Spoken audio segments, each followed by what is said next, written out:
आगे बढ़ेंगे, बड़ी खबरों का हम कर रहे हैं रुख, जहां रूस यूक्रेन युद्ध पर नेटो चीफ की तरफ से बड़ा बयान सामने आया। यूक्रेन में रूस का नया आक्रमण शुरू हो चुका है। जेंस स्टोल्टनबर्ग की तरफ से बड़ा बयान कि यूक्रेन में हजारों नए सैनिक भेजने की तैयारी में है रूस। अब रूस की इस बड़ी प्लानिंग को लेकर नेटो चीफ की तरफ से बड़ा बयान। हालांकि इस तैयारी को लेकर क्या खुलासा किया गया है नेटो चीफ के इस बयान की एक एक डिटेल आपके सामने, क्योंकि नेटो चीफ का यह बयान इशारा कर रहा है कि आने वाले वक्त में घमासान और बढ़ेगा। अब 24 फरवरी की तारीख से पहले रूस की तैयारी को लेकर जिस तरीके से बड़े दावे और खुलासे हो रहे हैं, इंफॉर्मेशन वॉल पर डिटेल आपके सामने, क्योंकि 24 फरवरी से पहले पुतिन ने अपने इरादे साफ कर दिए हैं और रूस के हजारों सैनिक अब यूक्रेन की दहलीज पार कर रहे हैं। रूस के ड्रोन्स और फाइटर जेट्स बमों की बारिश कर रहे हैं। पुतिन आक्रामक रुख अपनाकर ही यूक्रेन पर सरेंडर करने का भी दबाव बना रहे हैं और भारी नुकसान के बावजूद पुतिन पीछे हटने वाले नहीं हैं।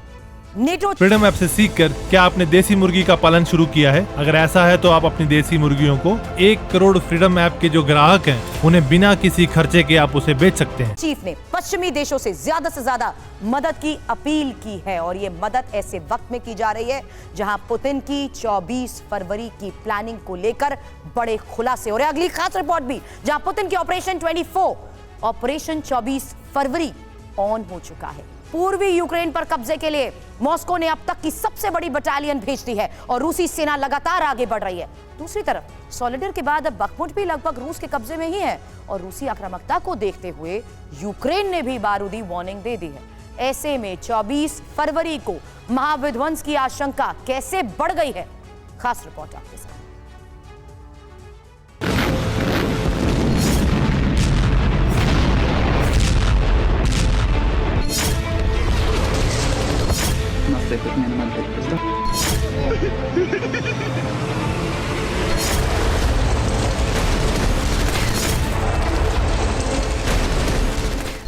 बारूद की चोट से बेहिसाब कराहते युद्ध क्षेत्र का ये दृश्य है। देख लीजिए, रूसी सेना के प्रहार से परास्त हुए ज़ेलेंस्की के फौजी घुटनों के बल बैठे हुए हैं। सरेंडर करने वाले ये वही वर्दीधारी हैं जो महीनों से बाखमुत में आजादी और अस्तित्व को बचाने की लड़ाई लड़ रहे थे।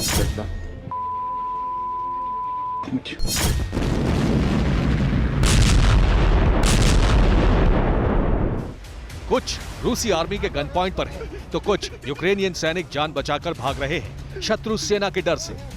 गाड़ी में भर भर कर यूक्रेनी सैनिक बाखमुत छोड़कर जा रहे हैं और जाते जाते अपनी ही सरकार पर सवालों के छर्रे दाग रहे हैं।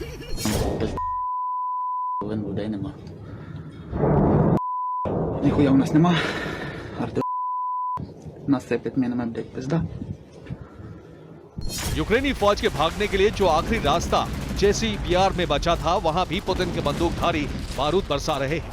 रिपोर्ट्स के मुताबिक यूक्रेनी सेना का उत्तरी बाखमुत मिलिट्री बेस पूरी तरह तबाह हो चुका है। बाखमुत में 12,000 यूक्रेनी सैनिक लड़ रहे थे, जिसमें से 8,400 मारे जा चुके हैं। बाखमुत में जो बचे हुए यूक्रेनी फौजी हैं, उनके पास ना तो हथियार है, ना खाने पीने का सामान बचा है। रूसी फौज घेर कर खड़ी है। सोलेडर के बाद अब बाखमुत भी करीब करीब रूस की मुट्ठी में है। 24 फरवरी से पहले ही बाखमुत पर पूरी तरह से रूसी सेना का कंट्रोल हो जाएगा। रिपोर्ट्स की माने तो खार्किव में यूक्रेन की सेना की स्थिति कमजोर हुई है। कई जगह से यूक्रेन की सेना वापस पीछे हटी है। साथ ही कई ऐसी जगहें हैं जहां पर रूस की सेना बहुत ज्यादा मजबूत हो गई है। यहां तक ये जानकारी भी सामने आ रही है कि कई जगह से अब रूस की सेना को पीछे हटाना असंभव जैसा है।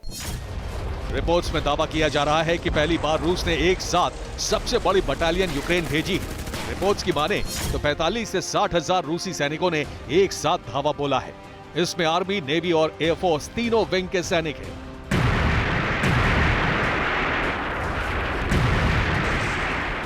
टॉर्स्की के रास्ते यूक्रेन में दाखिल हुई रशियन एयरबोर्न फोर्स यानी VDV आक्रामक तरीके से खार्किव और डोनेट्स्क में दाखिल हुई। बाखमुत पर कब्जे के बाद रूसी सेना आगे बढ़ने वाली है। इसके अलावा लुहांस्क के बाद अब जो रूसी सैनिक हैं वो डोनेट्स्क शिफ्ट किए जा रहे हैं। रूस ने अब तक की सबसे बड़ी ब्रिगेड यूक्रेन में भेज दी है। ये कोई नहीं जानता कि रूस की ये VDV फोर्स इतनी जल्दी कैसे खार्किव तक पहुंच गई, क्योंकि रूसी सेना डोनेट्स्क शहर से महज 5 किलोमीटर पर किलेबंदी कर चुकी है। रूस की ये सेना अब यूक्रेनी फौज के संचार लिंक को काटने पर जोर दे रही है।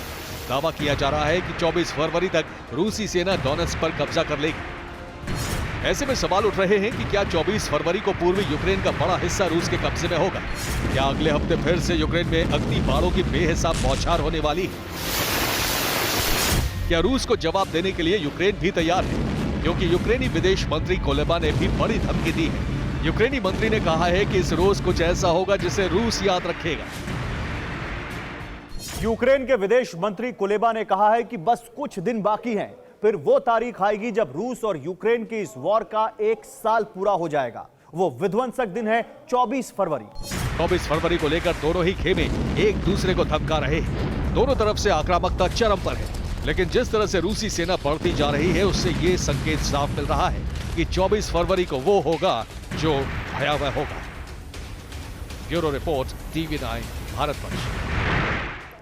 वॉर जोन की खास पेशकश में फिलहाल इतना ही। फ्रीडम ऐप से सीखकर क्या आपने देसी मुर्गी का पालन शुरू किया है? अगर ऐसा है तो आप अपनी देसी मुर्गियों को 1 करोड़ फ्रीडम ऐप के जो ग्राहक हैं उन्हें बिना किसी खर्चे के आप उसे बेच सकते हैं।